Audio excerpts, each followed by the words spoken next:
ప్రైజ్లాడండి. దేవునికి మహిమ కలుగును గాక. నిన్న ఆదికాండం 4 అధ్యాయాలు పూర్తయినాయండి. ఈరోజు 5వ అధ్యాయం చదువుకోవచ్చు. ఆదికాండం 5వ అధ్యాయం. ఆదాము వంశావళి గ్రంథం ఇదే. దేవుడు ఆదామును సృజించిన దినమున దేవుని పోలికగా అతన్ని చేసిను. మగవానిగాను ఆడదానిగాను వారిని సృజించి, వారు సృజించబడిన దినమున వారిని ఆశీర్వదించి వారికి నరులని పేరు పెట్టును. ఆదాము 130 ఏండ్లు బ్రతికి తన పోలికగా తన స్వరూపమున కుమారుని కని అతనికి షేతు అని పేరు పెట్టును. షేతువుని కన్న తర్వాత ఆదాము బ్రతికిన దినములు 800 ఏండ్లు. అతడు కుమారులను కుమార్తెలను కనును. ఆదాము బ్రతికిన దినములన్నీ 930 ఏండ్లు. అప్పుడు అతడు మృతి పొందును. షేతు 105 ఏండ్లు బ్రతికి ఏనోషును కన్ను. ఏనోషును కన్న తర్వాత షేతు 807 ఏండ్లు బ్రతికి కుమారులను కుమార్తెలను కన్ను. షేతు బ్రతికిన దినములన్నీ 912 ఏండ్లు. 912 ఏండ్లు. అప్పుడు అతడు మృతి పొందెను. ఏనోషు 90 సంవత్సరములు బ్రతికి కేయినాను కన్ను. కేయినాను కనిన తర్వాత ఏనోషు 819 ఏండ్లు బ్రతికి 19 ఏండ్లు బ్రతికి కుమారులను కుమార్తెలను కన్ను. ఏనోషు దినములన్నీ 905 ఏండ్లు.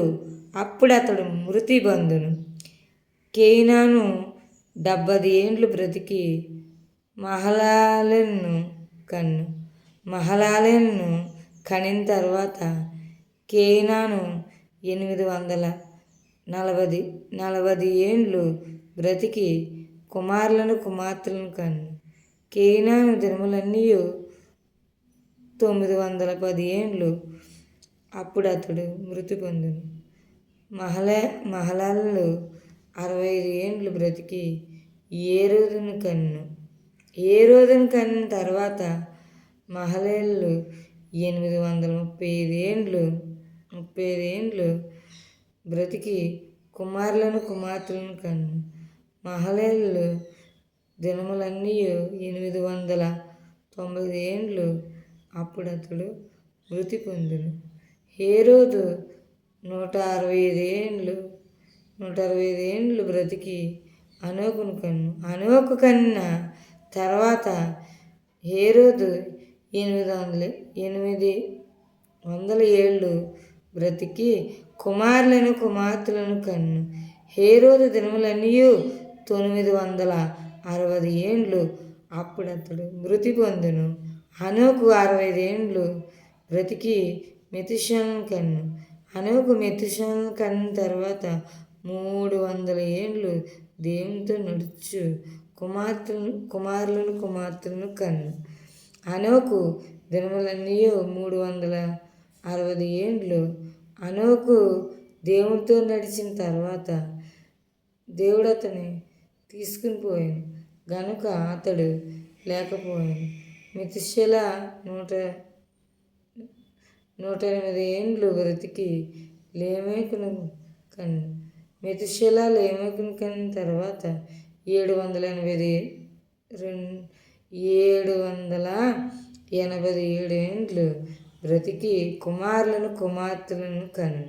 మెతుషెల దినములన్నీ 960 ఏండ్లు. 969 ఏండ్లు. అప్పుడు అతడు మృతి పొందును. లేమెకు 180 ఏండ్లు బ్రతికి ఒక కుమారుని కని భూమిని యెహోవా శపించినందువలన కలిగిన మన చేతుల కష్టము విషయంలోను మన పని విషయంలోను ఇతడు మనకు నెమ్మది కలుగునని అతనికి నోవాహు అని పేరు పెట్టింది. నోవాహు కన్న తర్వాత 190 ఏండ్లు బ్రతికి కుమారులను కుమార్తెలను కన్ను. లేమాకు దినములన్నీ 775 ఏండ్లు. అప్పుడు అతడు మృతి పొందెను. నోవాహు 500 ఏండ్లు గలవాడై షేమును, హామును, యాపోతును కన్ను. ఈ చిన్న వాక్యం దేవుడు దీవించిన గాక. 5 అధ్యాయాలు పూర్తి చేసుకున్నాం. విన్న మీ అందరినీ కూడా దేవుడు దీవించి ఆశీర్వదించిన గాక. మళ్ళీ రేపు 6వ అధ్యాయంతో వద్దాం. దేవుడు దీవించిన గాక. ఆమేన్.